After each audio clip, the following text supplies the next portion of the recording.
तो यह है कि अहंकार को तोड़ने के संदर्भ में प्रभु का रूप क्या है।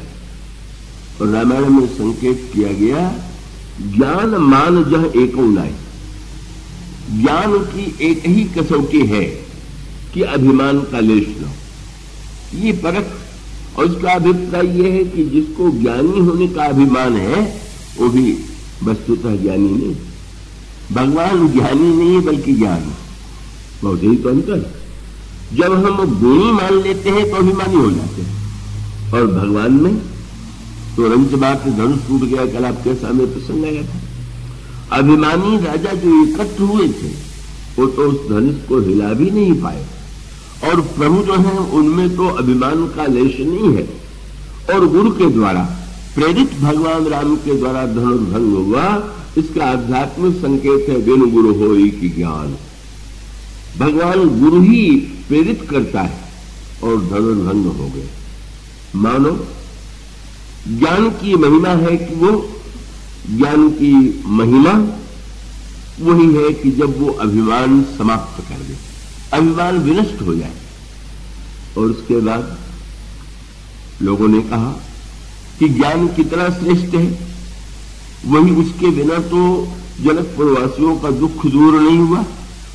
पर भक्त बड़ी भावना से कहते हैं कि हाँ, धनुर्भंग तो प्रभु ने किया, पर जयमाल तो श्री किशोरी जी के करकमलों में। श्री किशोरी जी एक से दो बन करके, एक ने ज्ञान में रूप धारण किया और दूसरे ने भक्ति रूप धारण किया। मानो ज्ञान और भक्ति का सामंजस्य बता दिया गया। क्या बोले, ज्ञान के बाद अभिमान के नष्ट होने पर भी जयमाला जो है वो तो भक्ति देवी के ही करकमलों में, प्रमाण पत्र तो उन्हीं के द्वारा मिलने वाला है। और इसलिए जब वे पहनाने के लिए जाती हैं और वो प्रभु का सौंदर्य देखती हैं, तो जाई समीप राम छवि देखी, रही जनु कुंवरी चित्र और रेखी, चतुर सखी लखी कहा बुझाई, वही रावहु जयमाल सुहाई। चतुर सखियों ने कहा जयमाल पहनाइए, और सुनत जुगल कर माल उठाई। लेकिन श्री सीता जी की दशा क्या है, हाथ उठा हुआ है पर प्रेम विवश पहराए न जाए। रूप दर्शन में इतनी विभोर हो गई कि पहराया नहीं जा रहा। मानो संकेत यही है, प्रभु तो सिर झुकाए खड़े हैं। जयमाल तो पहनने का उसी को अधिकार है कि जो सिर झुका सके। ज्ञान की शोभा यही है कि उसने अभिमान को मिटा दिया है। इसकी कसौटी यह है कि उसको झुकने में संकोच न हो। आप सोचिए, परशुराम जी के सामने वो झुकने को प्रस्तुत है, वो तो संसार में सबके सामने झुक जाते हैं। यही तो उनकी परिपूर्णता है। न झुकना तो अभिमान का स्वभाव है, पर जब विलंब होने लगा तो मानो यूं कह सकते हैं कि प्रभु को लगा कि वो तो दृश्य देखने वाले, इतना विलंब हो रहा है, क्यों हो रहा है। तो मानो श्री किशोरी जी की सखियां कह सकती हैं कि वह आपने भी तो धनुष तोड़ने में बहुत विलंब लगाया है, तो थोड़ा विलंब इसमें भी सही। और प्रभु का संकेत था कि मैं तो युगों तक आपके सामने सिर झुकाए खड़ा रहूंगा।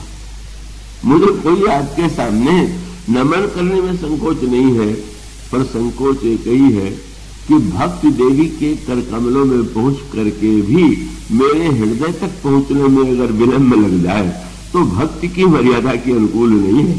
ज्ञान में विलंब, पर भक्ति में विलंब कैसा। और श्री सीता जी प्रेम से उनके कंठ में जयमाल पहना देती हैं। यह ज्ञान और भक्ति का मिलन है, अभिमान का समापन है। तो उसका अभिप्राय केवल इतना है कि सृष्टि भावुकता का भी दो रूप। एक एक उसकी गहराइयों में बैठ करके उसके अंतरंग रस का अनुभव कीजिए।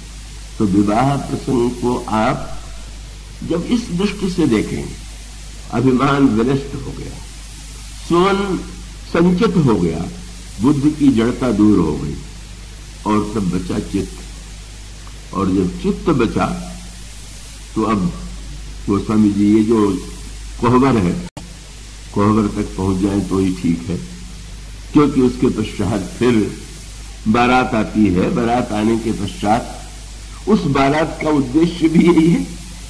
जब धनुष टूट गया, अभिमान विनष्ट हो गया, तो जनक जी ने जाकर के विश्वामित्र को प्रणाम किया और ये कह दिया कि मोहि कृतकृत्य कीन दो भाई। महाराज, इन दोनों भाइयों ने हमें कृतकृत्य कर दिया।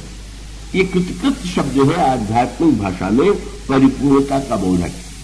व्यक्ति का कुछ न कुछ कर्तव्य शेष रह जाता है, पर जब व्यक्ति को ये लगे कि नहीं अब कुछ नहीं कर रहा, जनक की ऐसी स्थिति हो गई। इसका अभिप्राय कि अभिमान जब तक है तभी तक करने के लिए प्रेरित किया जा सकता है। जब मैं ही नहीं है तो करने का क्या प्रश्न है? तो विश्वामित्र जी ने कहा कि अब कर्तव्य तुम्हारा तो नहीं, पर तुम दूत अयोध्या भेजो और वहां से दशरथ बारात लेकर के आओ और फिर मंडप में तुम कन्यादान दो। तुम जो तो महाराज, जनक को कन्यादान करने का अधिकार कैसे होगा? कि जब धनुष के द्वारा तोड़ करके उन्होंने विजय प्राप्त करके पा लिया, तो अब जो विजय में प्राप्त वस्तु है उसका दान कैसा? लेकिन यही तो प्रभु की उदारता है। क्या कैसे जीव उन्हें प्रसन्न करे? तो मानो प्रभु ने श्री सीता जी के रूप में स्वयं को ही जनकपुर में भेज दिया। हमारी ही शक्ति को हमें अर्पित कर दीजिए, हम इतने में प्रसन्न हो जाए। मानो इस भावना से ही तो श्री सीता जी के रूप में वहां पर प्रभु प्रकट हुए हैं। और वो जो समर्पण की एक दिव्य अनुभूति है, वो जो संचार है, उसमें समेत मानो संकेत है कि आप तो कृतकृत्य हो गए, लेकिन अयोध्यावासी तो वंचित रह गए।